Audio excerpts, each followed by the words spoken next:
Assalamualaikum warahmatullahi wabarakatuh. Good morning everybody. How are you today? I am fine too. Thank you. Okay, student. Pembelajaran bahasa Inggris kita kali ini, kita akan berdiskusi atau belajar atau membahas tentang bagaimana caranya kita menawarkan bantuan kepada orang lain menggunakan bahasa Inggris. Yang mana bantuan itu kita sampaikan kepada beberapa macam orang dan beberapa macam situasi.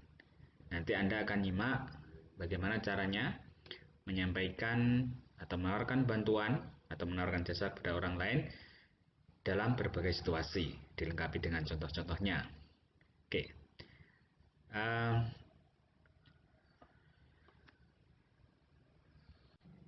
Anda nanti harus fokus pada macam-macam contoh untuk menawarkan bantuan dan macam-macam situasi, karena mereka dengan berbeda situasi, maka cara menawarkan bantuannya itu juga berbeda-beda, bermacam-macam, jadi tidak bisa dicampur adukkan. Jadi perhatikan baik-baik, simak baik-baik dalam video berikut ini cara menawarkan bantuan melalui berbagai macam situasi atau dalam berbagai macam situasi dan berbagai macam lawan bicara. Oke, mari kita lanjutkan. Ya, the first thing, yang pertama, kita akan lihat situation and the expression. Oke, nanti seperti yang saya sampaikan tadi, Anda harus fokus pada situasi dan ekspresinya dan ungkapannya. Dalam situasi-situasi tertentu, ekspresinya pun akan sedikit berbeda. Coba kita lihat ya. Situasi yang pertama, ini adalah ekspresi yang pertama. Kita coba lihat nanti situasinya seperti apa kira-kira. I'll call the police. I'll call the police. Aku akan menelpon polisi. I'll singkatan dari I will. Untuk melakukan sesuatu dalam keadaan terdesak. Nah, ini situasi yang pertama. Maka ketika kita menjumpai atau menemukan teman kita atau siapapun itu yang mengalami keadaan emergensi seperti dalam gambar itu misalnya habis kecelakaan gitu. Itu situasi yang emergensi, kita bisa gunakan I will. Berarti ini sungguh-sungguh. Nah, kita tahu bahwa will itu untuk menyatakan niatan yang sungguh-sungguh. I'll call the police. Contoh lain, I'll help you. I will help you. Saya akan benar-benar menolongmu, gitu maksudnya. Paling tidak ya. Jadi ketika kita menawarkan bantuan pada orang yang benar-benar sangat membutuhkan dalam keadaan terjepit atau terdesak, kita bisa gunakan I will help you. I will bla bla bla. Yaitu situasi yang pertama. Contoh lain, selain I'll help you sama I'll call the police, ada I'll arrange the schedule. I'll arrange the schedule. Saya atau aku akan merancang jadwalnya. Ya, ini mungkin lawan bicaranya sedang dalam keadaan jadwalnya tidak karu-karuan, waktu mendesak, maka dia berjanji atau ingin membantu, menawarkan bantuan untuk merancang jadwalnya. Oke, good. Contoh berikutnya. I'll send your package. I'll send your package. Aku akan mengirimkan paketan segera. Mungkin maksudnya seperti itu. Karena ini sifatnya, sekali lagi ini, kalau menggunakan I will adalah dalam situasi yang keadaan mendesak. Kita next. Nah, di sini ada would you like to go home? Apakah kamu akan pulang? Kira-kira situasinya bagaimana ini? Nah, coba kita lihat. Would you like to? Apakah kamu ingin? Artinya ya. Would you like to? Would you like to? Plus kata kerja. Would you like to? Apakah kamu ingin? Kata kerjanya go home. Pulang. Ingat ya. Would you like to? Would you like to? Plus kata kerja atau verb.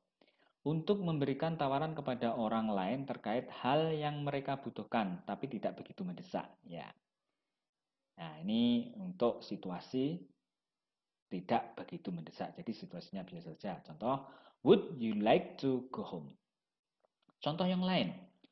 You look so pale. You look so pale. Kamu kelihatan pucat. Would you like to have some rest? Maukah kamu untuk beristirahat dulu? Kamu terlihat pucat. Apakah kamu mau istirahat? Nah, mungkin ada teman yang pucat, terus kita tawarkan atau kita tawarkan bantuan untuk mengistirahatkan diri. Oke, berikutnya. Situasi berikutnya. Contohnya, would you like me to help you? Would you like me to help you? Anda mau saya bantu? Apakah Anda ingin saya bantu? Atau apakah Anda ingin saya membantumu? Itu lengkapnya ya. Would you like? Apakah Anda ingin saya to help you, membantumu? Singkatnya, Anda mau saya bantu? Ungkapan ini sama dengan ungkapan sebelumnya, berarti dalam keadaan biasa, tidak mendesak. Hanya saja dalam ungkapan ini kita menekankan peran kita. Ya, kita menekankan peran kita. Peran kita apa? Ya. Would you like me to help you? Ya, berarti kita perannya kita. Contoh lain, would you like me to take you home? Kamu mau aku antar pulang? Jadi perannya jelas, bantuannya jelas ya, mengantar pulang. Tuh. Terus situasi yang selanjutnya, let me know if I can help you. Beritahu saya apakah saya bisa membantu Anda. Untuk tolong katakan pada saya apa yang bisa saya bantu. Sampaikan kepadaku apa yang bisa saya bantu. If di sini yang biasanya berarti jika, dia bisa berarti apakah. Biasanya dipakai untuk formalnya pegawai atau orang-orang yang bekerja menawarkan jasa. Ini biasanya ekspresi ini digunakan ketika berada di dalam kantor. Let me know if I can help you di tempat pekerjaan. Contoh yang lain. I'll be glad to help you. I'll be glad to help you. Saya senang bantu Anda. Ya, ini agak formal ya di tempat kerja. Glad itu senang. Ya. Selanjutnya, situasi selanjutnya. Digunakan saat menawarkan bantuan kepada orang asing. Orang asing maksudnya. Can I help you? Bisa aku bantu? Ya, kalau ada orang yang masih asing, jadi ini adalah ungkapan yang paling tepat untuk menawarkan bantuan. Misalnya kita melihat orang yang sedang tersesat, sementara kita tidak kenal, kita bisa gunakan kata-kata ini. Can I help you? You look lost. Can I help you? Nah, ini benar toh. Kamu kelihatan bingung. Bisa aku bantu? Bingung. Lost ini bingung dalam arti bingung tidak tahu arah gitu ya. You look lost. Can I help you? Bisa saya bantu? Itu digunakan saat menawarkan bantuan kepada orang asing. Selanjutnya, how can I help you? Bagaimana aku bisa bantu? Untuk menawarkan bantuan pada seseorang yang terlihat menginginkan sesuatu. Ya, ini situasi yang berikutnya. Kalau kita melihat seseorang, oh tanda-tandanya menginginkan sesuatu ya. Misalnya di mana ya biasanya? Di toko atau di mana gitu ya. Bisa kita bilang, how can I help you? Seperti itu. Selanjutnya, digunakan untuk menawarkan bantuan kepada seseorang yang kita kenal baik. Nah, ini untuk teman dekat.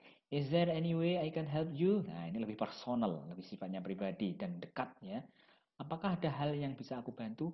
Anyway, adakah hal? Gitu. Is there, apakah ada anyway, hal-hal atau cara-cara I can help you? Nah, saya bisa membantumu. Apakah yang bisa saya bantu? Apakah ada hal yang bisa saya bantu? Way itu cara atau hal ya. Digunakan untuk menawarkan bantuan pada seseorang yang kita kenal baik. Gitu ya. Contoh yang lain. Is there anything I can do for you? Sama ini ya. I can help you diganti I can do for you. Kalau I can help you saya bisa membantumu. I can do for you berarti saya dapat lakukan untukmu. Kan sama saja. Is there anything? Apakah ada? Nah, coba Anda ingat dengan frase ini ya. Is there anything? Apakah ada? I can do to help. Saya bisa lakukan untuk membantu. Is there anything I can do to help? Ini adalah contoh-contoh ekspresi untuk teman kita yang sudah kita kenal dengan baik. Oke, hanya itu. Cara belajarnya adalah dengan dihafal antara situasi dan ekspresinya. Nah, setelah Anda mendengarkan video ini, silakan diklik link tugasnya ada di nanti ada di deskripsi di bawah video ini ya. Passwordnya, nanti tugasnya ada password, tugasnya nanti isi, langsung diketik saja di Google Form-nya. Passwordnya adalah EDT12, EDT besar semua ya. Oke. Oke, terima kasih. Ada kurang lebihnya maaf. Mohon maaf. Assalamualaikum warahmatullahi wabarakatuh.